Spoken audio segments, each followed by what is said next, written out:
ఇవి చేసిన పాత్రికేయ మిత్రులందరికీ నమస్కారాలండి. హెచ్ఆర్ పిక్చర్స్ వీరధీర సూర, ఇది తెలుగు మనకి ప్రసాద్ గారు తీసుకున్నారు. అద్భుతం, ఆయన చెయ్యే గోల్డెన్ హ్యాండ్ అది. సో విక్రమ్ గారి గురించి చెప్పాలంటే, మాకు తాడేపల్లిగూడెంలో ఒక స్కూల్ ఉండేది, అక్కడే చదువుకున్నాం మేము 10th వరకు. John Kennedy memorial school. అక్కడ ఉన్న ఒక టీచర్, ఇంగ్లీష్ టీచరు, కెనడీ అనే వారి పేరు ఉంది, ఒకసారి అడిగి కనుక్కో అన్నారు. Sir original name Kennedy. Okay అంటే ఆ డెడికేషను, ఆ ఇన్స్పిరేషను, ఆ మోటివేషను, ఆయన ఇదే మన ఎర్రగడ్డ దగ్గర థియేటర్లో శ్రీహరి గారు, నేను అపరిచితుడు సినిమా 3 సార్లు చూసామండి. 3 సార్లు గోకుల్ థియేటర్. ఆయన ఏంటంటే ఒళ్ళంతా ఏమంటారు చూసారా, యాక్సిడెంట్ లాగా. మొన్న కపిల్ శర్మ ఇంటర్వ్యూలో జాకీ చాన్ గారు ఒక షోకి వచ్చారు. ఆయన ఆ షోలో చూపిస్తే మొత్తం ఇవన్నీ లైఫ్ రిస్క్ చేసి నేను చేసిన స్టంట్స్కే నాకు world wide famous Jackie Chan అంటే. అలాగే మా విక్రమ్ గారు అటు యాక్షన్ కానీ, అటు లవర్ బాయ్గా కానీ, ఇటు ఫ్యామిలీ సెంటిమెంట్గా కానీ, ఏదైనా 100కి 1000% పండించే ఏకైక నటుడు, డిక్షనరీ ఆఫ్ యాక్టింగ్ విక్రమ్ గారు. ఇంతమంది ఇప్పుడు ఇక్కడ ఉన్న సురాజ్ వచ్చి తను 2 కంట్రీస్ సినిమాకి తనకి నేషనల్ అవార్డు వచ్చింది. ఒక పక్కన already national award, 7 Filmfare awards, south Indian awards చాలా ఉన్నాయి. ఇటువంటి దిగ్గజాల మధ్యలో మరో దిగ్గజం మా ఎస్జే సూర్య గారు. ఒకప్పుడు ముత్యాల ముగ్గు సినిమాలో రావు గోపాలరావు గారు యాక్ట్ చేస్తే first time LP records dialogues వచ్చినాయి, ఫస్ట్ టైం. అలాగే సూర్య గారికి కూడా ఫ్యూచర్లో ఆ రికార్డ్స్ వస్తాయన్నమాట, ఆ డైలాగ్స్ వినాలని. అంత ఇదిగా ఎక్కడైనా వాయిస్ వినపడిందంటే సూర్య గారు అంటున్నారన్నమాట. ఆ లెవెల్కి ఆడియన్స్లోకి ఆయన వెళ్ళిపోయారు. అద్భుతమైన వారి గురించి మనం చెప్పాల్సిన అవసరం లేదు. Is also a very good director.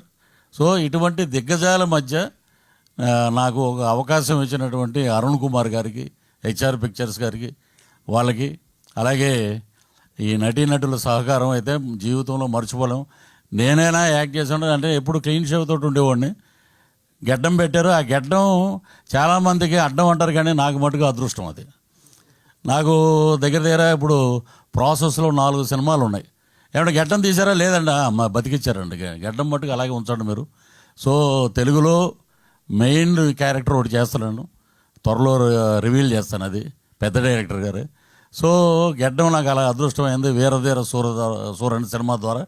So dedication ఎలా ఉంటుందంటే, విక్రమ్ గారు మేకప్ అయి వచ్చి ఒకసారి అందరినీ పిలిపించి ఆ సీన్ నేరేషన్ అయిపోయాక సరదాగా నవ్వుతూ మాట్లాడి ఇక మొదలు పెట్టాక సాయంత్రం 7 గంటల నుంచి ఉదయం 6 వరకు అలా కంటిన్యూగా జరుగుతూనే ఉంటుంది. ఒకరోజు ఆయనే అన్నారు, పాలోడు కూడా వచ్చేసాడు పల్లెటూరులో, త్వరగా ప్యాకప్ చెప్పండి అని.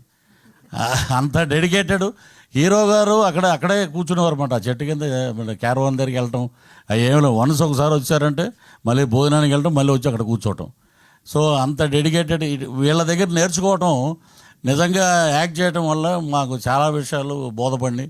సో అలాగే తుషారా మ్యామ్, హీరోయిన్ అంటే ఎక్కువ గ్లామరస్ ఇవే ఎక్కువ ఫోకస్ ఉంటుంది, కానీ పెర్ఫార్మెన్స్ హీరోయిన్ అమ్మాయి.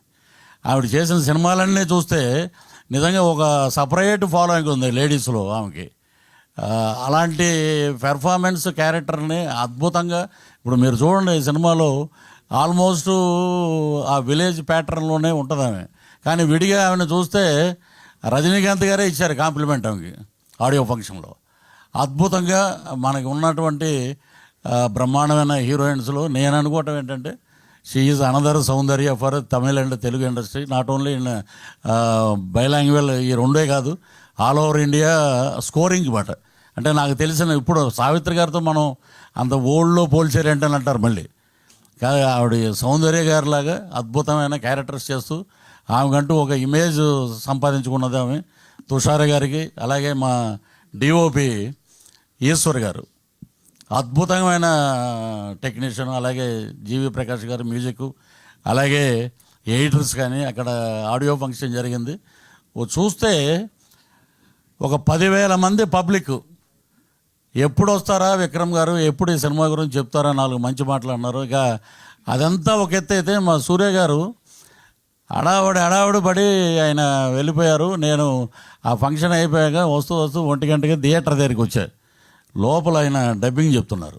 అక్కడ ఏడి ఒక ఆయన ఏమన్నాడంటే, సార్ ఆయన డిస్టర్బ్ చేయొద్దండి, మూడ్లో ఉన్నారు, మీకు తెలుగు డబ్బింగ్లో 2 లైన్లు యాడ్ చేసాం, అది మార్నింగ్ వచ్చి మీరు చెప్పి మీరు వెళ్ళిపోండి ఎయిర్పోర్ట్కి అని చెప్పారు. అంత డెడికేషన్ అన్నమాట. వీళ్ళందరినీ చూస్తే మనం ఏం నథింగ్ అండి, మనం వాళ్ళ దగ్గర చూసి నేర్చుకుంటే ఫాలో అవటమే. సో ఇలాంటి అద్భుతమైన సినిమాని మా ప్రసాద్ గారు తీసుకోవటం నిజంగా golden hand, lucky hand, diamond hand అని చెప్పాలి. సో ఇది సూపర్ డూపర్ హిట్ అవుతుంది. అలాగే మా సూర్య గారు పర్సంటేజ్ ఏదో ఉందంటే అది కూడా త్వరగా మా ప్రసాద్ గారే ఇవ్వాలి ఆయనకి ఈ సినిమా చూసి. అన్ని సినిమాల్లో ఒక ఎత్తు. ఇప్పుడు విక్రమ్ గారు అంటే రకరకాల షేడ్స్, ఒక్కో సినిమాలో ఒక్కోలా చేస్తుంటారు. సూర్య గారు ఈ సినిమాలో టీజర్లో చూశారు మీరు, అరుపులు ఏంట్రా అనేది తర్వాత ఇంకో రకంగా ఉంటుంది. అలాగా ఆయన్ని ఆ డైరెక్టర్ గారు అలాగే మలుచుకున్నారు. సో అద్భుతమైన కలయికతోటి వస్తున్న సినిమా మార్చి 27వ తారీఖున ప్రపంచవ్యాప్తంగా రిలీజ్ అవుతుంది. అద్భుతమైన విజయం సాధించాలి. మా టీం అందరికీ మంచి పేరు రావాలి. అలాగే ప్రొడ్యూసర్స్కి, హెచ్ఆర్ పిక్చర్స్కి, మా ప్రసాద్ గారికి డబ్బులు రావాలని పుష్కలంగా ఆ భగవంతుడిని, ఆ లక్ష్మీ నరసింహస్వామిని మనస్ఫూర్తిగా ప్రార్థిస్తూ థ్యాంక్ యూ వెరీ మచ్.